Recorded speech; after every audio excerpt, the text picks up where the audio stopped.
Olá, seja muito bem-vindo ao Átomo EAD.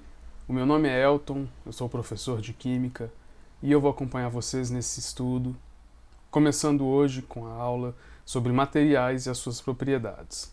Vamos lá. Vamos começar com esses dois conceitos fundamentais. O primeiro é o massa, que é uma grandeza que expressa a quantidade de matéria de um determinado material. Lembrando que massa é uma grandeza comparativa, que tem como referencial esse objeto aqui da figura, dentro dessa cúpula de vidro, que é o que nós chamamos de quilograma padrão. O quilograma padrão é um cilindro metálico que tem, por definição, 1 quilograma exatamente. E partindo desse referencial, nós usamos isso para calibrar as ferramentas usadas para determinar massa, que são as balanças. Então a gente coloca aqui o valor da massa desse objeto é 1 kg e a balança faz a comparação da massa do que a gente quer determinar com esse 1 kg para determinar a fração ou um múltiplo desse valor. As principais unidades que a gente usa para trabalhar com massa são o grama, o quilograma e a tonelada. O próximo conceito que a gente vai ver é o de volume, que é uma grandeza que expressa o espaço ocupado por um determinado material. Ou seja, se a gente está falando em espaço, então é uma grandeza tridimensional. É uma grandeza que apresenta 3 dimensões. Vamos ao cubo aqui como exemplo, né? Ele tem a largura, o comprimento e a altura. Então, através dessas 3 dimensões, a gente consegue definir o volume do cubo, fazendo o produto entre eles. Se a gente considera um cubo de 1 metro de cada aresta, então seria 1 metro vezes 1 metro vezes 1 metro, o que daria 1 metro cúbico. Daí vem a grandeza, né, a unidade metro cúbico. Mas nós também podemos trabalhar com as unidades litro e mililitro, que inclusive são mais usuais, são mais comuns no nosso cotidiano. Vamos falar agora sobre o estado físico da matéria, ou seja, como que as partículas que formam uma determinada matéria estão agregadas, estão juntas, né? Como é que acontece a interação entre essas partículas. Nós vamos trabalhar os 3 estados físicos, sólido, líquido e gasoso. Vamos ver um a um. O estado sólido é o estado físico que tem a maior agregação, que tem a maior organização.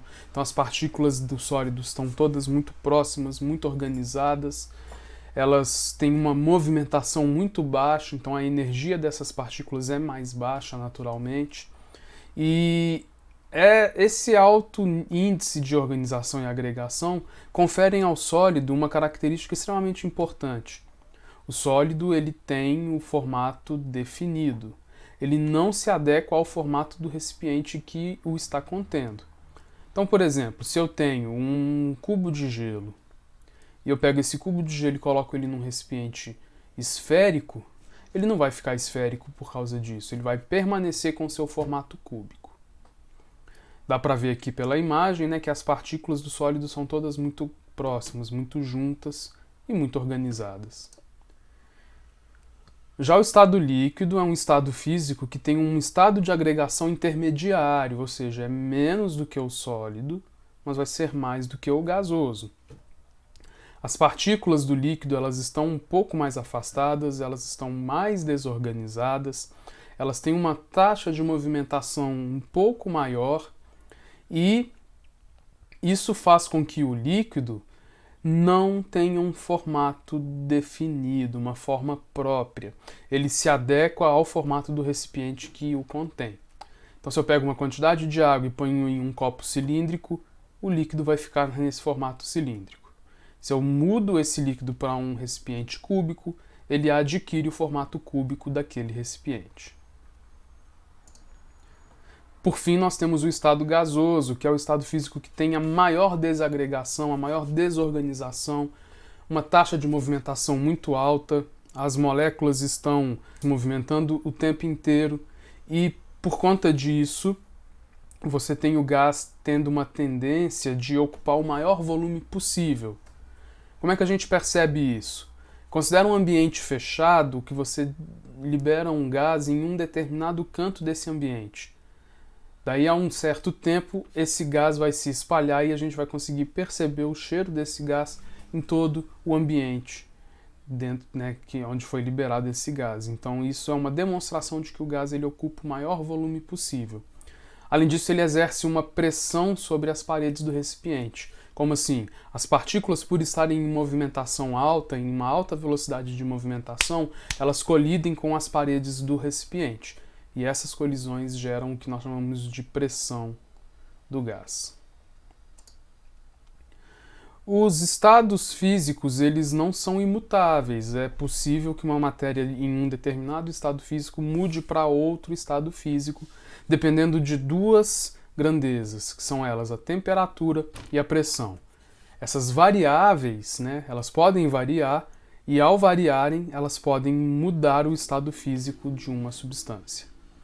Cada mudança de estado físico tem um nome específico, a gente vai ver aqui todos eles. A número 1, que é a mudança do sólido para o líquido, nós chamamos de fusão. Então, quando você tem, por exemplo, uma pedra de gelo derretendo, nós dizemos que esse gelo está sofrendo fusão. A mudança do líquido para o sólido é a solidificação.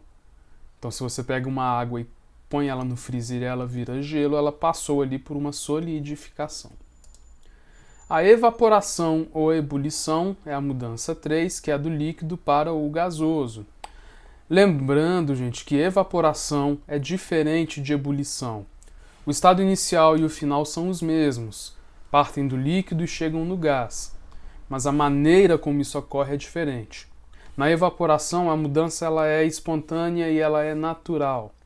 Então, por exemplo, se você pega uma roupa úmida e põe no varal e espera essa roupa se secar, você tem ali uma mudança da água que estava no tecido líquida passando para gás.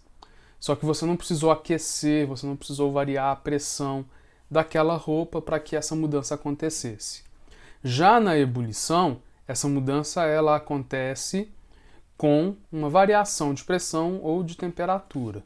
Então, quando você pega um caneco e coloca a água, põe no fogão e acende o fogo, essa água começa a esquentar e em uma determinada temperatura, esse líquido ele começa a ferver, subir aquelas bolhas. Esse estado de fervura é o que nós chamamos de ebulição, que é uma mudança devido ao alcance de uma temperatura crítica, né, que a gente vai ter essa mudança. Bom, já a mudança do vapor para o líquido é a condensação. Condensação que acontece, por exemplo, nas nuvens, né? Quando as nuvens condensam e viram chuva, essa mudança do gasoso para o líquido é a condensação. Já a mudança do sólido direto para o vapor ou do vapor direto para o sólido sem passar pelo estado líquido é chamada de sublimação. Então, na sublimação, você tem sólido vira vapor ou vapor vira sólido sem passar pelo líquido.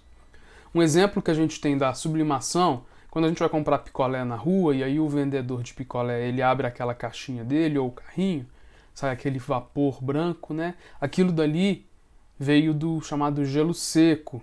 Gelo seco é uma substância chamada dióxido de carbono, conhecido popularmente como gás carbônico, só que é ele no estado sólido. Só que o gás carbônico, né, o dióxido de carbono sólido, ele sublima, ele não passa pela fusão, né? Ou seja, ele não vai do sólido para o líquido para depois ir para o vapor. Ele sai direto do sólido para o vapor. Isso é a sublimação. É daí mesmo que vem o nome gelo seco, ou seja, um gelo que não derrete. Ele sublima diretamente. Aqui, esses pontos aqui são extremamente importantes da gente entender. Ponto de fusão e ponto de ebulição. O que significa isso? O ponto de fusão é uma temperatura específica de cada substância onde ocorre a mudança do sólido para o líquido ou do líquido para o sólido. Então, cada substância tem o seu, portanto, é uma característica extremamente importante que nos ajuda a determinar se uma amostra é feita de um material ou de outro, tá? E é importante, vamos pegar o exemplo da água para a gente poder entender isso. Ponto de fusão da água, 0. Significa que qualquer temperatura abaixo de 0, a água vai estar no estado sólido. E temperaturas acima de 0, ela estará no estado líquido. Perceba que a temperatura exata de 0 grau é uma temperatura onde existe a coexistência dos dois estados, ou seja, a 0 grau eu tenho a água sólida e a água líquida, que está inclusive representada aqui na imagem, né, o sólido derretendo, o gelo virando água, mas você tem os dois ao mesmo tempo. Então isso aqui é uma temperatura de 0 grau, é o ponto de fusão. Já a temperatura ou o ponto de ebulição é a temperatura onde ocorre a mudança do líquido para o gás ou do gás para o líquido. Essa temperatura, se você tem, né, cada substância também vai ter a sua temperatura de ebulição, ela também é específica, então ajuda a identificar, e o ponto de ebulição varia de acordo com a pressão. Então vamos usar o exemplo da água para entender isso daí. A temperatura de ebulição da água ao nível do mar é 100 graus. À medida que eu vou para altitudes cada vez mais altas, o ponto de ebulição vai variando, porque você está variando a pressão atmosférica onde aquela água se encontra. Nesse ponto, nessa temperatura, que acontece o que a gente chama de ebulição, que eu expliquei ali anteriormente, que é a mudança devido ao alcance de uma temperatura crítica. Essa temperatura crítica é o ponto de ebulição. Então você vê que na imagem a água está fervendo, então você tem a liberação, né, daquelas bolhas, então você tem o líquido, você tem o gás, então você tem aqui o ponto de ebulição exato, porque você tem a coexistência dos dois estados, líquido e gasoso. Para fechar o conteúdo de hoje, nós vamos falar sobre densidade. Densidade é uma relação entre a massa de um determinado material e o volume que ele ocupa. Então a fórmula de densidade está aqui, densidade igual a massa sobre volume. É interessante se a gente pega, por exemplo, duas esferas de materiais diferentes. Vamos pegar uma esfera, por exemplo, de isopor e uma esfera de chumbo. Se ambas tiverem o mesmo volume, ou seja, o mesmo tamanho, se elas forem idênticas em tamanho, em espaço ocupado, a gente vai perceber que a esfera do chumbo parece muito mais pesada do que a de isopor. Isso acontece porque em um mesmo volume, o chumbo tem muito mais massa e, portanto, a densidade dele é muito maior. Tá certo? A densidade também é uma grandeza que vai nos ajudar a identificar se um objeto flutua ou afunda em um determinado líquido. Se o objeto tem uma densidade menor do que o líquido, ele vai flutuar, igual aqui na imagem. Agora, se a densidade do objeto for maior do que a do líquido, ele vai afundar. Ok? Então esse é o conceito de densidade. Nós encerramos o conteúdo de hoje. O nosso objetivo com essa aula era trabalhar conceitos fundamentais relacionados à matéria, entre eles massa, volume, estados físicos de agregação da matéria, mudanças de estado físico e densidade. Vamos agora fazer alguns exercícios para fixar o que a gente viu. Esse primeiro exercício é de uma prova do Cefet de 2010. Uma substância desconhecida é colocada em um freezer a menos 12 graus. Em seguida, fica exposta à temperatura ambiente, 25 graus. E, por fim, é inserida em uma estufa a 90 graus. Os quadros seguintes mostram os estados físicos nas situações consideradas anteriormente, bem como as temperaturas de mudança de fase para algumas substâncias, ou seja, ponto de fusão e ponto de ebulição para o etanol, acetona, ciclo hexano e ácido lático. Pode-se concluir corretamente que a substância desconhecida é... Bom, então nós temos 4 opções. Como que a gente vai descobrir? Nós vamos comparar as temperaturas de cada local, do freezer, que é menos 12, da temperatura ambiente, que é 25, e da estufa, que é 90. E verificar, comparar com os pontos de fusão e ebulição das substâncias. Então vamos lá. O primeiro caso que a gente vai analisar é o freezer menos 12 graus. Está no estado sólido. Se a temperatura de fusão, que é a mudança do sólido para o líquido, for menor do que a temperatura, você tem uma substância sólida. Se o ponto de fusão for maior do que a temperatura, então você vai ter uma substância líquida.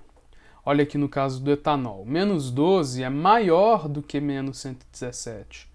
Significa que o etanol no freezer ele está líquido, né? E ele estando líquido, ele não se enquadra nessa situação do exercício. Então o etanol não é a resposta. Menos 12 graus é maior do que menos 95. Então a acetona também se encontra no estado líquido a menos 12 graus. Como aqui no freezer é sólido, nós temos então a acetona não se enquadrando nessa situação. Próximo, ciclo hexano. A menos 12 é menor do que 6, ou seja, o ciclo hexano no freezer ele é sólido. Então pode ser o ciclo hexano. Menos 12 é menor do que 18, então o ácido lático também está sólido, então o ácido lático também pode ser uma resposta. Bom, aqui nós já eliminamos o etanol e a acetona. Próximo, a temperatura ambiente, 25 graus, ele é líquido. Vamos ver. 25 graus está entre menos 117 e 78. Então ele já mudou para o líquido, mas ele não alcançou o 78 para virar gasoso. Tá? Então aqui nesse caso, na temperatura ambiente, o etanol é líquido. A acetona também é líquida, né? Porque o ponto de ebulição é 56. O ciclo hexano, 25 está entre 6 e 81. Então o ciclo hexano também é líquido. Assim como o ácido lático, 25 está entre 18 e 122, ele também é líquido.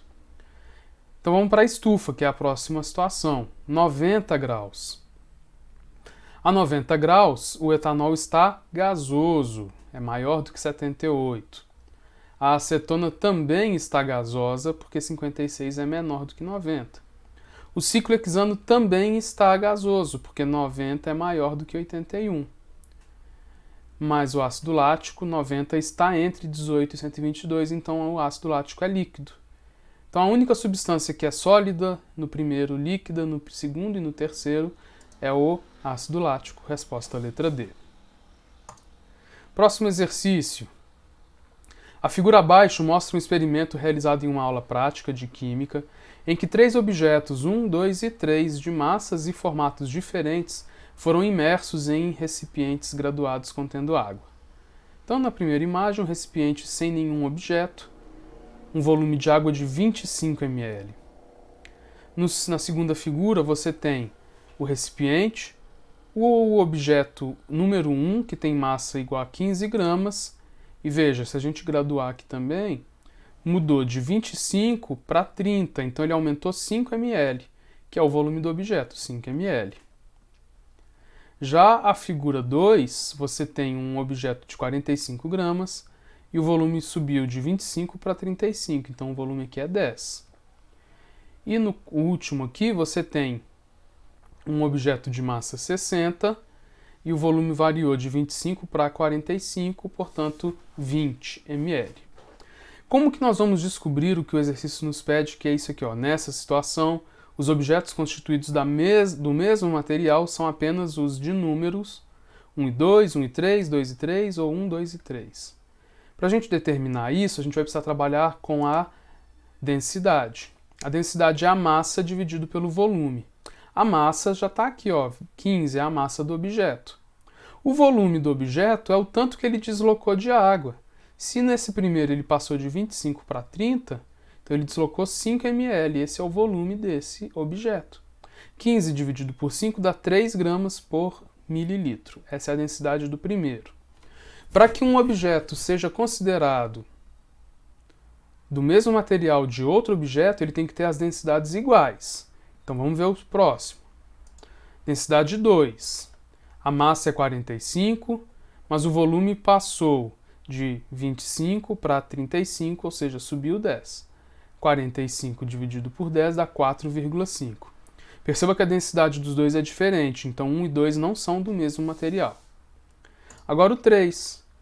A massa é 60 e você tem o deslocamento saindo de 25 indo até 45, ou seja, uma variação de 20 ml.